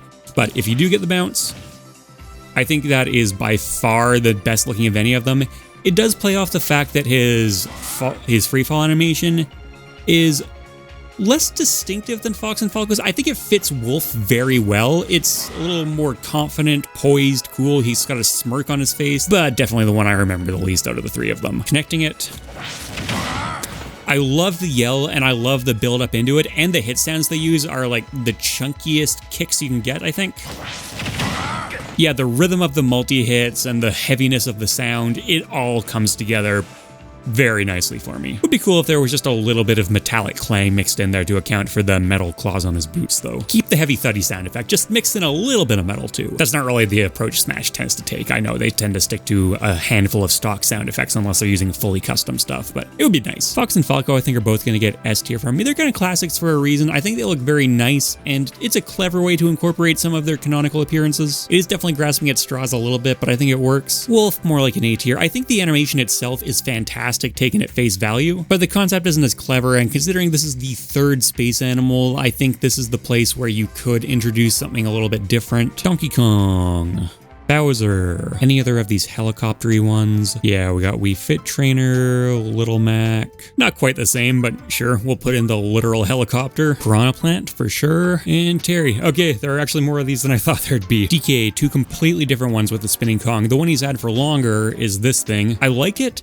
I think it's a very clever way to incorporate Dixie Kong into Smash. Now, if she ever becomes a playable character, they gotta do something with this. I think if that ever happens, DK needs an upgraded up special. A barrel would be an obvious choice, but until that day, I think this is kind of cool. And then the modern day edition is this thing if you do it on the ground, which I think is pretty cool in its own right. Now, the startup on this animation is pretty good. He leans back a convincing amount into it. At the end, it has a very strong launcher. I don't think that final uppercut really plays out. I think it should start when his body is positioned differently to the camera. So the final punch starts, yeah, when his arm is basically completely out of the viewer's eye line. So if he started that like 90, 120, 150 degrees earlier in the rotation, I think it would line up more and it would make for a more powerful silhouette on the finisher. In the air, I think it pans out well basically the entire way through, and I love his free fall animation afterwards. DK's got some amazing expressiveness. Even that get up or even that landing and get up animation are good. Connecting in the air. That's fun. Sound effect is pretty much on point and it feels appropriate for its power level. On the ground, feels good up until the final hit. I like the rushing sound, and I think the rest of the hit effects are appropriate. This is one of the ones that I feel would be worthy of that reverberating arena sound effect, though. It's one of these moves where its power level seems almost overtuned a little bit, intentionally so, and DK is definitely a character that would warrant the heaviest sound effects in the game. Yeah, see what I mean? That could hit a bit harder. Bowser's Whirling Fortress. For how ubiquitous this behavior seems today, this was actually a Smash original. There was one Mario spin-off game made by a third party that did something vaguely similar to this, but this particular retreat into a shell and spin around action, yeah, that comes from Smash. When you do it in the air, it looks like this. I kind of preferred the older version, honestly. I get what they were going for here. This silhouette, you see more of the shell and more of the spikes, but it's a similar deal where this is not actually the natural way you'd expect what is essentially a helicopter blade. Obviously, yeah, I know it's not working anything like a helicopter blade, but that's sort of what the behavior is modeled on. You wouldn't expect it to be sloped like that. Cheating for the sake of a better silhouette is totally fine, but if I prefer the old silhouette as well, then I don't really have much of an argument for making it this thing now. Freefall animation for this one is pretty good. I like that he just stays tucked inside the shell the entire way down, and the landing animation, that's great. It's very quick, but he has to sort of get moving first. It's maybe a little bit on the jerky side still, but based on what they're working with for the amount of landing frames they had, I'm willing to cut it some slack because I really like the concept. Connecting with it on the ground. That works really well for me. The lower pitched rushing sound and the higher pitched sort of piercing continuous multi-hit makes it feel like he's ripping into you with those spikes in the air. More or less the same thing. It's another reason I don't like this new silhouette nearly as much. You don't feel like the spikes are actually connecting with the opponent in quite the same way as the old one. Wii Fit Trainer... yeah, okay. This is the problem with choosing a character like this. This looks very unnatural to me. I think that pose doesn't really work that well when it's not done on the ground, but anything was, and they needed some kind of recovery move, so I guess using the hula hoops as pseudo helicopter blades is as sensible as any. For the record though, I've never actually played Wii Fit, so there could definitely be something I'm missing here. Falling animation for this one is alright. I'm not totally buying the carrying on the momentum of the hula hoop thing, but the landing animation, they couldn't have picked anything better. You can't argue that feels good, and some of it does come from the animation and sound design too. Sound design if you don't hit anyone with it though. Pretty fun. Little Max Rising uppercut. This does more or less come from the Pounja games. It looks a little bit weird if you do it in the air, but similar boat to Wii Fit Trainer, they had to pick something, and I can't really think of anything better in this case. If you really slow this one down or go frame by frame, the startup is actually really weird. I have no idea what's going on with him jumping between positions like that. It's almost like they legitimately made a mistake in the early frames of the move. I don't know if that's what happened or not, but even if it was, you can see how that slipped by because at full gameplay speed, it comes out so quickly that there's no time to pick up on something like that. I like the rest of his body motion, and I think he generates a decent amount of force out of the final hit, which is quite powerful, and I really like the falling motion. Mac ain't no air fighter, and you can see he's completely out of control on the way down, and he hits the ground very hard. It feels perfect. I like the particle effects on his fist. I don't love the ones surrounding him, though. They seem a little bit plain. I feel like there could be some more color in there. Impact is working for me. A bunch of dull thuds into that one much snappier final hit. They just stuck together a couple of the better punch sounds in the game. Obviously fits a boxer pretty well. King K. Rool's Propeller Pack. This would not work on a lot of characters. It looks very goofy. I think it does work for King K. Rool though. It's also a pretty cool reference to the Donkey Kong series, even if the way it works in Smash is pretty different in practice. I like how much you can see the helicopter blades straining to try and lift him into the air, and I love that they stay out during the freefall animation, and he tries to flap to keep himself up pathetically. That is my single favorite freefall animation in the series. The transition is so silky smooth between them too, and it's done in a couple of stages, so it's got some more room to work with. Okay, so the freefall animation might technically not be the right word for it, because you can fast fall out of the blades and then you go into this thing, which is not bad in its own right, but if you try and do basically any other kind of action besides fast falling, you're just going to keep the blades out the entire time. So call it what you will, it's my favorite regardless. Sound design is great on this one.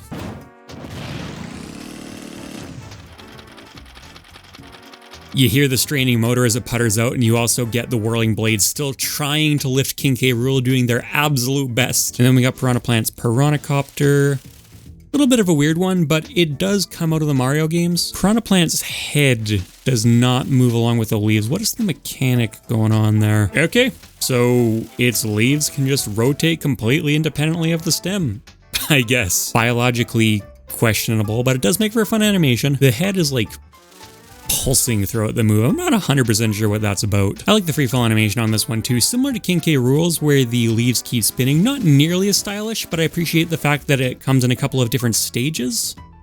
A little bit weird that the leaves change direction there though. And it's kind of a similar thing on the sound effect too. It's got some nice Foley work.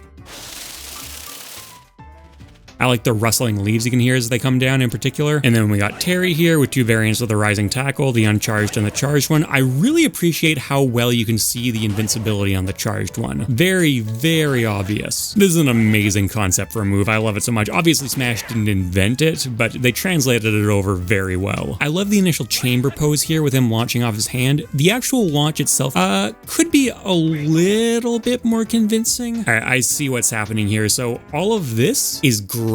You know, he's crouching down very low to the ground. It looks like a pretty solid launch. Then comes this. So this is the final couple of frames before he's going to actually get airborne. And then his arm immediately just snaps into that position. It needed just a couple frames to show him actually springing off the hand and then have it transition into the arm extension position. So that's why at slower speeds, it looks just slightly abrupt on the startup. At full speed and proper gameplay scale, you know what? Yeah, you still do see it a little bit. It does kind of look like Terry snaps into that position, and it can even be a little bit hard to tell that he is springing off his hand. That could very well be how it appears in King of Fighters. I haven't studied the animation for that game, but even assuming that that is how it's handled in that series, there's nothing saying you can't make it a little bit more fluid and fitting for this environment. Landing animation has just a bit too much of that snap back into position as well. I like the landing pose, but yeah, he just kind of comes back immediately. Connecting with it.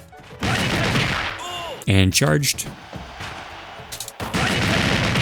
I really like that one with the huge flurry of blows right at the end, super fast. It's using King of Fighters sound effects. I think those are great. It's hitting hard and it feels like it hits hard. No complaints there. DK, A tier, love a lot of stuff about this one. Just wish that the grounded version felt slightly more impactful. Bowser, A tier, a lot of positive qualities and I really like its legacy. Wii Fit Trainer, B tier, whatever. Little Mac, B tier. King K. Rool, yeah. Piranha Plant, A tier, I like a lot of stuff about this one. And Terry goes in S tier as well. Snake, who almost made the helicopter list, but you don't really see any of the helicoptering. May still technically be powered by rotating blades, but they're in the middle of a shell, so who's to say? As far as we know, it's tiny unicorn magic doing the work. Cypher's kind of a cool concept. This isn't really how you use them in Metal Gear, but they do show up in the Metal Gear series. Not that much to this animation. I do like the dangly legs, though. They've captured that pretty well. I actually really like the Foley work and sound design on this one. You'll hear the Cypher get unburdened as Snake dismounts, and then a very smooth fade out as it flies away. It's simple, but it's very effective. I think this is ultimately still more of one of these it does the job kind of up specials though. Clean up the DK crew with Diddy. The first thing that comes to mind for me are the physics on this one. They're really good. The stall, but not too substantial a stall during the charge up. Another little bit of stall at the top there. Feels very natural, very smooth. I say natural, it's not really actually that natural. It's more in the way that like a Bugs Bunny cartoon would be natural, but they hit that target perfectly. Diddy has a really determined look on his face when he's charging the barrels up that turns to sheer panic as soon as they actually go off. Freefall animation on this one is very good, fits Diddy to a T. And I also love the landing. Him just landing flat on his back. And then of course we need a separate crashing animation because it would be very disappointing if you couldn't crash this move. The physics make no real sense here. Diddy just abruptly gets launched back the other way. He should clearly still be traveling in the same direction that he was originally, but the implication is kind of just the force of the explosion was so insane that it stopped him in his tracks. I guess it works. I love most of the sound design on this, the one exception being if you actually connect with an opponent. I feel like that explosion could hit a bit harder. I still think S tier though. It's the facial expressions that truly carry this one for me. Peach and Daisy. And I'll just go ahead and get the rest of the Mario characters out of the way too. Yeah, I like this one. It's very fitting for Peach. Very, very fitting for Peach. And there's one little detail that I appreciate here. The parasol keeps twirling the entire way down. It's not really clear exactly why that's happening. You can see that the handle is not actually moving, so I guess the spokes are just loose around the shaft. It's probably been 7 or 8 years since I've touched an umbrella. I have no idea if that's how they're supposed to be constructed or not, but it was a completely unnecessary addition that they did anyways just to give it some more flair. The ascent into the slight pause into the parasol opening feels nice, and they absolutely nailed the physics on the way down. Those feel amazing. On the exaggerated side, Peach moves back and forth very quickly, which gives it a lot of important gameplay functionality, but just in terms of watching her move around with the parasol, it looks great to me. There's some nice snap to opening and closing the parasol, and the freefall animation was incorporated into that well. It's not quite a true freefall, but it looks good standalone. but still leaves a lot of room for that, and it looks very smooth. All of this obviously applies to Daisy, with the very notable exception that it feels way less in place on her. This is one where I'd have appreciated even just a slightly less dainty animation. Rosalina's launch star here. This is a great reference to Super Mario Galaxy. Her origin game makes a lot of sense to incorporate it there, even if it's not directly used by her the same way. Back when I did my best of every Smash Ultimate animation video, I think I gave her an honorable mention for Up Special. I'm not sure that I would still do that, both just because there's been more competition that's come out since then, but also because there is actually one little hiccup in it just as she's transitioning into that freefall animation. Right there. It's not much, but it's so close to being buttery smooth, and it just snags ever so slightly. Might be easier to spot in slow motion. Right. Yeah, there. It's so close. Like, it's so close. The core of the animation is still fantastically done, and it just fits Rosalina perfectly. But there's that one little thing that the neurotic part of me cannot get away from. Everything else about it is great, including the sound design. Yeah. That fits fantastically. Bowser Jr., this is a really cool concept for an Up Special. It's a bit weird to have him placed in the clown cart the entire time. They could definitely have gone different ways with that. Considering that is the design they settled on, giving him an eject button seems like a pretty solid fit, and the move is called Abandoned Ship. Not real donut of fright though, actually looking pretty into the idea, and then you've got the attack animation as well. The attack, this is a very powerful attack. It feels pretty good. I would have liked to see a bit more follow through there. The startup is very good. It doesn't end badly. It just looks like he pulls back a bit of momentum right at the very end. Now watch the card itself though. It is not having a good time. I love it when you do it on the ground and it tips over like that. What happens if you do it in the air? Oh, it still does the same tip over. The combination of fun, lighthearted spring sound and explosion works very well for me here. Yeah, and then the hammer swing hit, or one swing hit in this instance. Actually connecting with it feels solid. Peach, A tier. Daisy, B tier. She's paying the clone tax. Rosalina, S tier. Don't like it nearly as much as I used to, but I think it's still really well done overall. And then Bowser Jr. A tier. I love the detail on the clown cart. Ice climbers. Belay. The physics on this one have always felt a little bit weird. They have to because they're made up nonsense. If you're floating in midair, you can't be used as a point to pull something else up, obviously. Even in that context, though, like accepting that kind of video game nonsense logic, is it supposed to be an elastic string? It doesn't really look like it. What is actually causing the force here? It's kind of hard to tell. It doesn't really look like much of anything. They just kind of move. The initial launch is actually a pretty strong throw. I like that. But then pulling yourself up.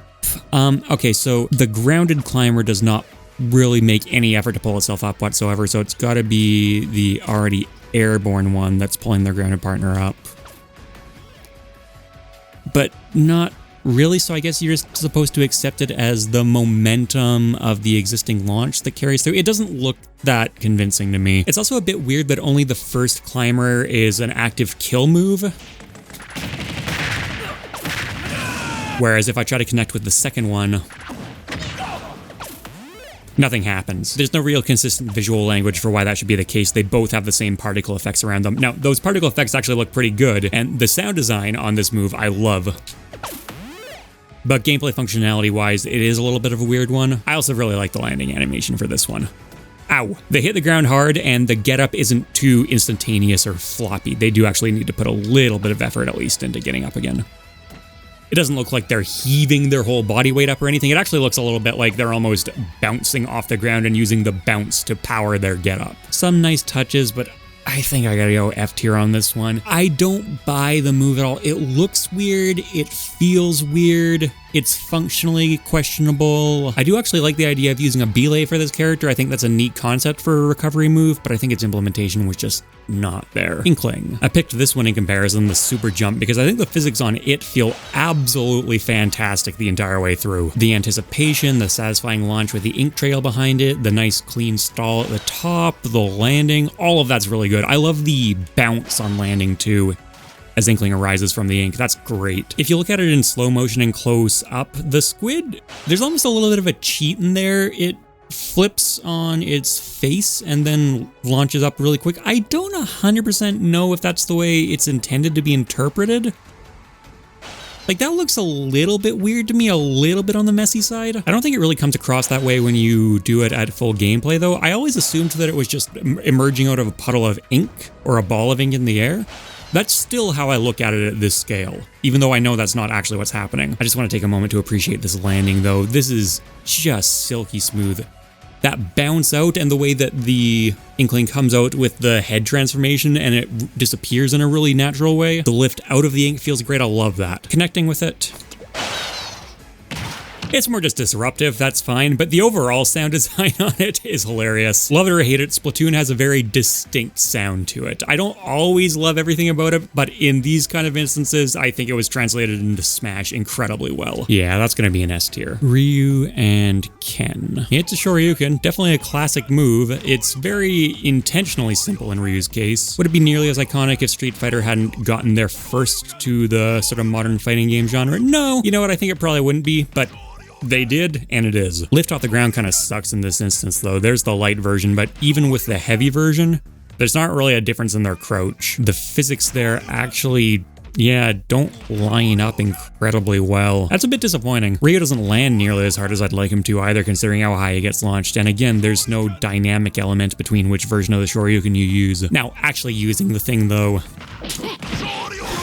Yeah, of course, that still feels amazing. That yell is never going to get old, and I love the use of Street Fighter sound effects. For Ken, pretty much all of the exact same stuff applies, apart from, of course, when we get to his heavy Shoryuken. That's just blatantly cooler than Ryu's Shoryuken. It was obviously supposed to be cooler. The Street Fighter devs clearly designed it that way, but it's got the same kind of disappointing aspects to it, too. Same landing, same weak launch. Yeah, B tier for these. It's the Shoryuken. There's only so bad they can be, but as iconic as the moves are, I'm not especially impressed by their animation in Smash. I know it's animated similar to how it appears in a lot of the Street Fighter games, but I'd say the same thing there. Another couple uppercuts, this time literally just called uppercut. See, this one's got a little bit more of a proper launch-off animation compared to the Shoryuken. I still feel like it could be further exaggerated even more. Take a look at it here, and you'll see he does crouch down to the ground noticeably more. Now, the launch-off is... been on the weak side afterwards and actually looks a little bit awkward. Wait, it looks like he's kicking off his right leg, so how is it his left leg that ends up extended? Okay, so left leg back, so it looks like he's going to be kicking off his right leg and then his left knee would shoot up, which is the opposite of what we actually see. Okay, come forward, starting the uppercut. So this is where I'd expect his left leg to lift into the air. Instead, he plants it again. He does like a double shuffle. Why? And yeah, from there he continues more along the stance that I'd expect him to. That's a bit of a weird choice. Obviously isn't consciously noticeable at this scale and speed, especially with the particle effect distracting you, but I think subconsciously it does contribute to the attack not feeling like the launch off is perfect. I do like that particle effect quite a bit, for the record. It's stark, but stark actually works for the Belmonts. They're vampire killers in a gothic world. I don't really necessarily need anything super bright and colorful and vibrant from them. And it is faithful to the Castlevania games too. Now, one thing that's not faithful, which I don't really like, is how low this sends you. Obviously, the Castlevania games couldn't fully be replicated. Those level you up to the point of absurdity. You're supposed to feel like an unstoppable god by the end of the game, but this doesn't feel like nearly enough. It doesn't feel like an adequate balancing mechanism. That's a gameplay thing, but you do notice it from an animation perspective as well, because it doesn't really look like the Castlevania games anymore. And then the exact same thing for Richter. This is the guy who actually owns the move. Simon, I'm fine with him having it too, honestly. These guys both are sort of pitched as a hodgepodge of each other's moves, and I think some of the more interesting Castlevania powers did come a little bit after Simon's time, so I think it makes for a more interesting character overall. Contact. Yeah, it's fine. B tier for both of these, pretty straightforward. Good reference, but not utilized perfectly. Shulk, Kyra, Mithra. Yeah, Shulk's air slash feels just fantastic to use. The paths that the sword travels in here are some of my favorite arcs of any move on any character. That stall in the air is tuned pretty much perfectly as well. That feels really smooth. The launch is really good too. The crouch down is fantastic. The kickoff, not nearly so much, but the way the sword moves is so well done here that you can kind of buy him like flinging himself into the air, just holding onto the sword, like going off the sword's momentum as it goes up. Obviously that's ridiculous, but as I keep having to say here with these up specials, video game physics, right? The particle effects are very simple but very effective, and I love the color change here. It looks good, and it does a good job distinguishing this move as having a very different role to fulfill compared to the usual blue. I do wish that was more consistent throughout all his special moves. His side special uses uses the same color. His down special does not though, but that's more of a complaint with the down special, and feels good to connect with too. Pyra's Prominence Revolt, the second half of this attack is the one that really stands out to me. The drop down, which is one of my favorite drops of any of these kind of dive bomb moves, and the flame pillar looks really cool too. She's doing that same kind of sword momentum thing as Shulk, and the way she pivots that momentum through into that really exaggerated pose that indicates she's about to do the dive bomb, that's great. And then yeah, the dive bomb itself, yeah, she just drops like a ton of bricks. That hits so hard. The posing's great throughout the entire move on this one. It sounds good if you don't connect with it. If you do connect with it, I wish the impact sound was a little bit heavier. And then Mithra's Chroma Dust Array of Punishment is really well animated as well. I love the pose she reaches at the end. It's quite different than Pyra's, this side-facing launcher thing. But it works really well, and she's got some great satisfying recoil afterwards before she transitions into the falling animation. And there's a good falling animation too, nearly seamless transition into it, and then very all out once she does transition in, back into simple but effective territory with the particle effects too. I definitely think the 1 feels a lot more satisfying to use than the 5. It feels more in line with the recoil force. It's not actually. If you had 5 fanning projectiles like that, their average force direction would still be in line with the recoil, but it just feels more visceral with 1 compared to that. Sounds good. I like the liftoff slash sound and the firing sound. And contact feels satisfying too. All 3 in S tier. Good job, Xenoblade. Villager and Isabelle. The balloon trip. This is a bit of a funny choice for an up special. Now, don't get me wrong. I do know why it's in there, I understand. Still a bit of a stretch, but the end result does definitely have some of that Animal Crossing charm to it. I love the arm flapping in 3D like that. Clearly there is absolutely no reason this should actually be doing anything, but it fits and it looks good. I like the transition into that panicked falling animation too, and I like the landing animation. You start off with 2 balloons, but this uses a fuel kind of system where you need to be grounded, and if you don't have a lot of fuel, it only gives you 1 balloon. That's such a natural visual indicator. That's great. Definitely form meeting function, and if you land with the balloons naturally, that's a really satisfying release. The end result feels so basic, but I'm willing to bet that a lot of keyframe tweaking went into that. Sounds good too, definitely brings that Animal Crossing charm again. And then Isabelle, less of a direct reference to Balloon Fight, but I appreciate that. I like that they gave 2 separate animations for them. That wasn't really necessary to do. Different balloon model, different falling animation, different physics, and I like the way that she like kicks her legs forward to help with momentum while she's on the swing. That's fun. They actually switched up all the sound effects too. I think this one has even more character to it than Villagers. I think S tier for both of these. They're really charming and the physics and sound design are absolutely on point. Rob, the Robo Burner here. I like the way he holds his arms up to the sky every time he goes up and then they just abruptly snap back afterwards. That wouldn't really work for most characters, but Rob's whole thing is he's a robot, everything does that. That's his entire aesthetic. Other than that, it's pretty straightforward. I like the dynamic fire. It pulses in and out as it goes up and down. Good use of the smoke particle effects and the way it burns out at the end there. Like with Villager and Isabelle, this uses a fuel system, and like with Villager and Isabelle, it's got a visual indicator on it, but it's so subtle in this instance. It's on the side of his quote-unquote torso there. It looks okay at this scale. In the middle of gameplay though, it's so subtle that you barely even notice it. It's kind of like a why bother sort of deal. You could praise them for bothering to include it anyways. It's not something I'd be complaining about if it wasn't here. But on the other hand, if you're going to include something like this, why make it so minor that it barely even matters? Why not make it way more prominent? Why not have an actual fuel gauge meter on his character indicator, his character icon? It sounds pretty good.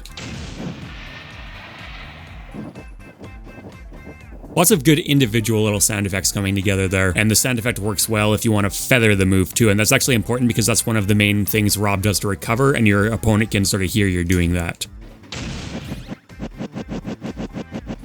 Solid B tier for this one. There's no real wow factor to it, but it works. Ness and Lucas. Ness got some great particle work in Ultimate, and I think the PK Thunder does continue that. It doesn't look nearly as distinctive or memorable as some of his stuff, but you can still see some custom particle effects here meant to mimic the Earthbound stuff. It's not nearly as distinct as some of his moves, but it's definitely noticeable. And even the more generic electricity in the middle still looks pretty good. The pose during it too, there's so much exaggeration at the beginning. It indicates that he's going into the move really well, and it just looks very solid as a standalone piece of animation work. And then the actual pose with his hands to his temples there, if you told me Psychic Kid launching a projectile at you, that's exactly the kind of thing I'd picture. And then of course we got this classic. The acceleration on this is so gratifying, and then the actual animation on Ness himself with the spiraling forward looks kind of out of control, but also kind of looks like he's into it. I like the transition into the falling animation with that double flip he does there. That's solid. The actual free fall animation and the landing, they're pretty basic. Very recognizable voice lines on this. Haven't really had to make any kind of significant changes to those over time. Do I really need to say connecting with this feels good? For Lucas, I appreciate the work that goes into differentiating the appearance of some of his and Ness's attacks. This one I don't think is really there. It still uses the hexagonal custom particle effects, and I think the core of it looks more or less the same as well. His active animation is fine, but there's not really the same kind of exaggerated lead up into it that I love so much on Ness's, and I'm gonna say it doesn't feel nearly as classic. This isn't really what I'd come up with first if I were trying to make this kind of thing. I do really like the transition out of it though, that's cool. Similar approach to the launch as for Ness, but you get to appreciate it more because of how much further Lucas gets sent, and I think in terms of freefall animations, I like Lucas's a lot more. That's way more distinctive. I like the vocal performance on this move, even though Ness's is probably always going to be more iconic. It just got there first.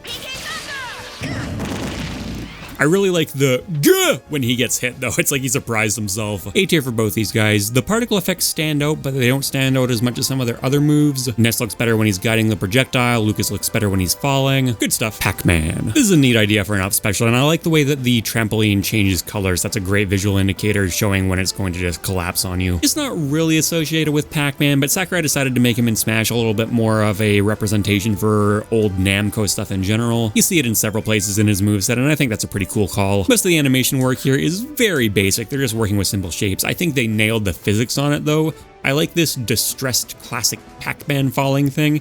The landing on the ground, that's a really satisfying bounce, and making good use of the retro sound effects as well.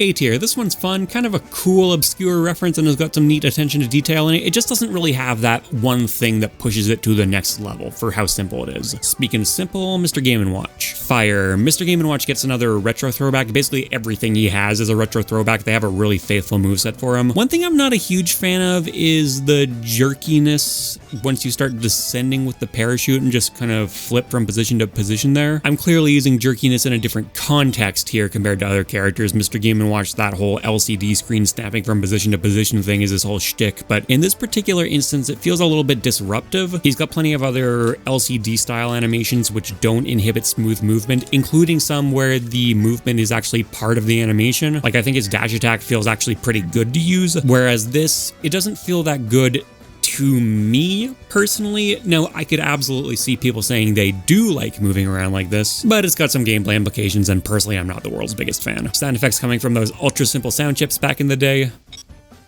because what else were you gonna give him? A tier for this one as well. He's always gonna be a bit of a weird character to evaluate, but some great references thrown in there. Love it on the way up. The way down, you know, not my thing personally, but it's not like I hate it. Joker. And we'll do Min Min as well as the other tether remaining. Joker's grappling hook. I really like how much force he puts behind that throw. Comes through more up close. He actually does a full rotation to let the thing build momentum up. And then the pullback is pretty convincing as well. He's poised on one leg, so the other one's got a lot of room to maneuver to get a clean straight line as the grappling hook retracts, and he carries his shoulder along with that motion smoothly too. The leg leads into the shoulder a little bit, which is exactly how you'd expect that body mechanic to work. It's nicely done. If you don't connect with anything, it still feels like it's missing some heft though, just because they picked a really small grappling hook. If you do connect though,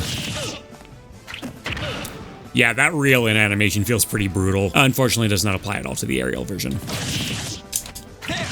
Yeah, that doesn't feel like much. Now, if they made it so that the grappling hook reeled your opponent in the air as well, they'd have to completely rework its functionality, but the end result's still not my favorite. And it uses the exact same pirouette and balance on one foot animation, just done in the air. They picked an animation that does sort of work for each, but I think it looks way better if you do it on the ground. The only major difference between them is if you do it in the air, you can see during the retraction his feet don't end up on a parallel line, whereas if you do it on the ground, obviously they do. Min Min, we got two to deal with here. The first one is the arms jump from the ground. You've got that version and you've got the forward version. Yeah, I think these feel great. The chamber animation is solid. It uses that cross-legged low to the ground stance that you see a decent amount on Min Min's kit. I think it's based in martial arts. And then the actual launch up, very quick, very satisfying, and the arms feel very solid and connected to the ground. There's a very tangible sense of force on this one as she goes up, and I like the actual launch pose she ends up into. The arms hook.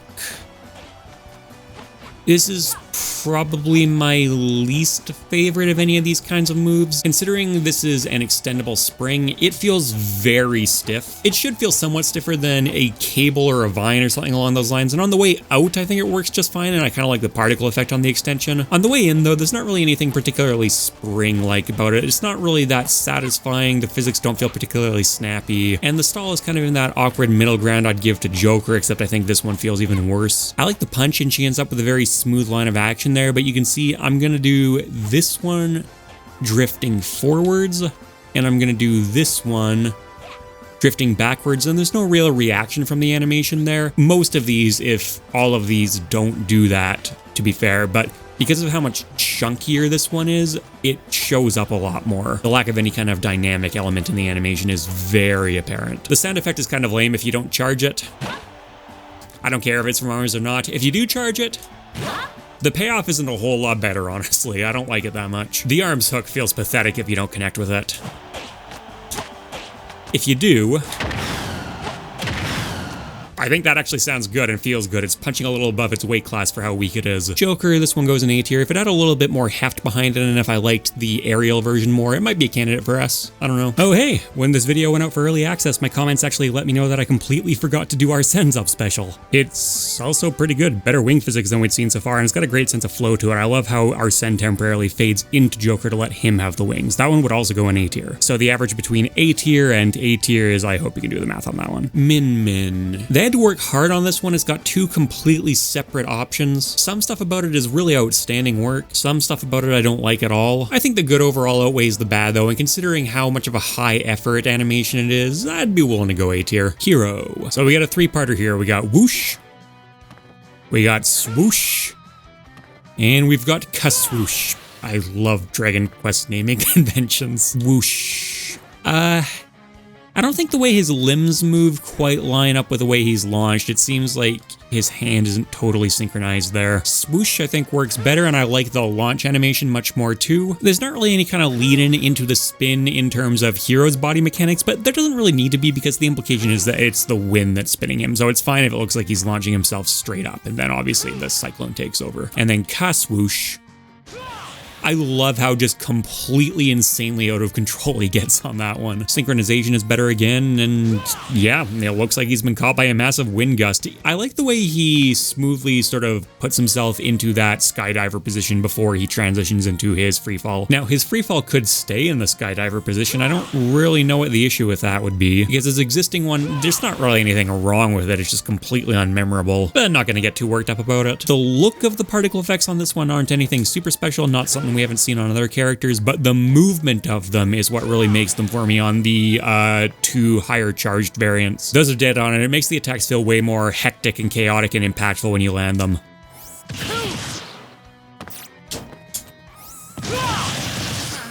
Yeah, that really works for me. The rushing wind sound escalates pretty significantly between all three stages too, and I think it feels very natural, and all three of them work for their own respective roles.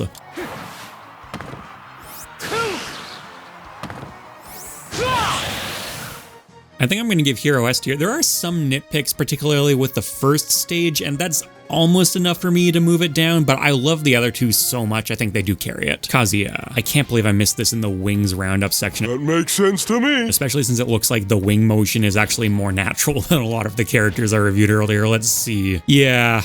Oh, I'm sorry, Kazuya.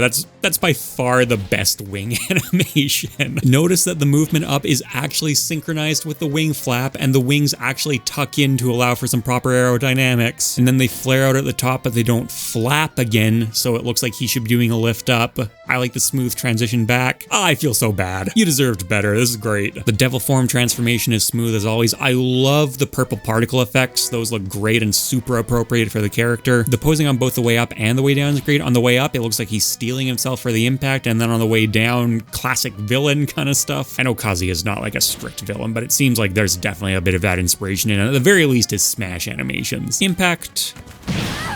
Tekken hit sounds are kind of hit or miss for me. They sound a bit too dull and thuddy sometimes, and I don't really like the lack of hit lag. It means that a lot of moves feel less impactful, and I think that definitely applies here. Tekken-y issues aside though, and you can honestly make a really strong argument in favor of those, I think this definitely deserves S tier. It's done really well overall. Yeah. Sorry. Cloud and Sephiroth. Cloud's Climb Hazard. This one makes a lot of sense to include. A bit on the plain side for me, honestly. I love the particle effects on the sword, and if you look at the transition into the downwards animation there, now that is a wind-up.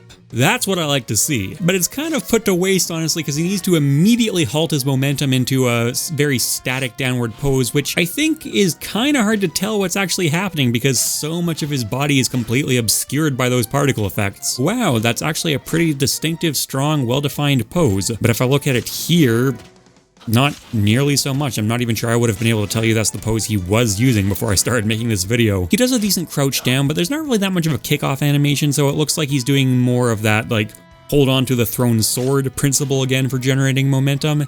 It's less effective here than on a character like Shulk, though, because his sword stays parallel to the ground the entire way. It doesn't get a chance to get moving as much. It shows up better on this side. Look how little distance his sword actually gets to travel there. If you cut it off early, the physics feel fine, if not a little bit on the stiff side. If you compare it to someone like Mithra, who does that really graceful arc at the top, which makes it a really fun move to throw out, Cloud is clearly not hitting those heights. Obviously different circumstances. Cloud isn't really supposed to have the exact same fighting style as Mithra, and he's not throwing out an actual attack here, but we do have that comparison to make in terms of just the fun of throwing the move out. I think he's coming up short. Now, if you get the full connection, that does work a lot better for me. I like the multi-hit aspect. It makes you really feel like you're getting a chance to dig into your opponent. The sound effect is still a bit of an issue for me though. They're faithful Final Fantasy sound effects. Whenever I complain about them, I always get a bunch of comments going, no, what are you talking about? Those are amazing sound effects. I completely understand why people would feel that way, especially if they've got a lot of nostalgic attachment to Final Fantasy VII, which for the record, I don't. But even so, they're distinctive, but I personally don't really tend to go for that like swishy sound design so much. Sephiroth, we got two here. We got the Blade Slash, and if you charge it up, you get the Octa Slash. For the most part, the Blade Slash works really well for me. I love the pose he ends up in at the end. Nice anticipation into the very, very quick cut, and then come on, that's as classic as you can get. Simple but effective use of the after image behind him as well. Now, this works for pretty much all angles really, really well for me. Bit of an exception if you do it straight up or down though, then the free fall pose has to kind of awkwardly pivot back into place there. It looks a little goofy. If you do it even from an upwards diagonal angle, he doesn't need to do that. I can show it off down too, it's even worse there. Yeah, that looks weird. Plays nicely with the wing too, for the record. Does this count as me missing another wing animation? Yeah, I don't think so. And then the Octa Slash, I like the travel and the finisher pose on that one quite a bit. That one holds its own as a very strong, well-defined pose. The real standout part of this move for me though is how different it looks when you're using it without connecting with anyone compared to when you use it and do connect. It feels like two very different moves, maybe the most impacted by hit lag in the entire game.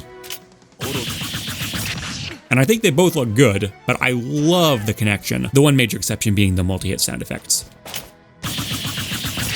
Yeah, I think those just sound way too swishy and weak for how big this sword is. The final hit sounds fine, and the blade dash works well for me too. Cloud B tier, even if it is a good reference, there are other variants of that up then down thing that I like more. Sephiroth though, that's going to be an S tier. And then we're just left with the Samuses. The boost kick, rocket high heels, we meet again. No one asked for you. For what it's worth though, I think this is by far the best use of them. I've ragged on a decent amount of Zero Suit Samus's animation work before, but this one here, yeah, this is doing it for me. Good sense of thrust from the boot, and that initial kick is very strong, and that second kick whips around really effectively, and I like the follow through as well as she pivots back into the neutral position. Essentially no kickoff animation of any kind, but that's fine because of the implication of propulsion. Now, how are two rockets firing in opposite directions and yet the propulsion moves firmly in one of them? Don't ask questions. Yeah, the second kick in particular feels like a whip moving through the air. There's great extension on the leg, great follow through. It's really solid. Feels really good to connect with too. Great variety on the multi-hits. They sound good, and it gives you time to appreciate how screwed you are before that final satisfying kick connects. The screw attack, very distinctive move with very distinctive physics. You get launched into the air insanely quickly, but it's not really a great indicator of exactly what's doing the launching. Yeah, it's not like you're jumping up into the screw attack. You crouch down to form the screw attack, not to do a leap off, and then you just kind of start moving. I've been playing through a ton of the Metroid series recently to make a video for the main channel, and I can honestly say the screw attack here feels nothing like the screw attack in a single one of them. I like the particle effects and the sound. And they use a custom sound effect if you actually connect with it, which I actually think sounds very good. But it definitely has some odd choices made with it. And then if it's got some odd individual elements on Samus, it makes no sense whatsoever to see on Dark Samus. Does it even have different particle effects? Nope. Does it have a different freefall animation compared to Samus? No, it does have a different landing animation. Samus is going to put her gun barrel on the ground, and Dark Samus is going to continue that spin. But that's just a continuation of the animation they already had in place, and it looks awful. Animation differences are essentially the only thing this character has, and sometimes they actually did give it some appropriate different looking animations which match the feel of the canonical character, or at the bare minimum some recolored particle effects. None of that exists with the screw attack. They couldn't even recolor it to be darker, and the one change they did make is just completely bold-faced recycling an existing animation, and it looks wacky as hell. Very unnatural, and not in a way that suits Dark Samus. Yes, some of her stuff is supposed to look a little bit like bizarre and out there and creepy and unnatural. This here?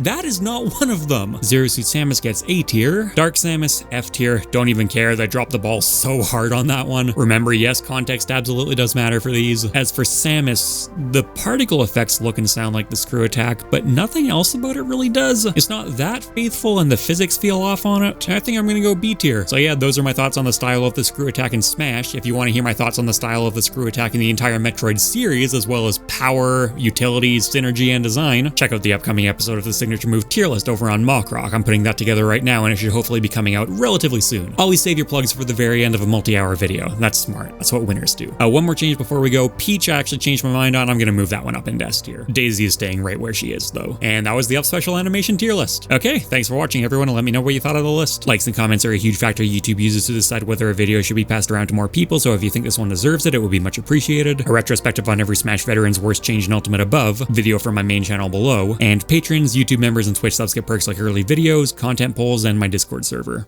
Later, people.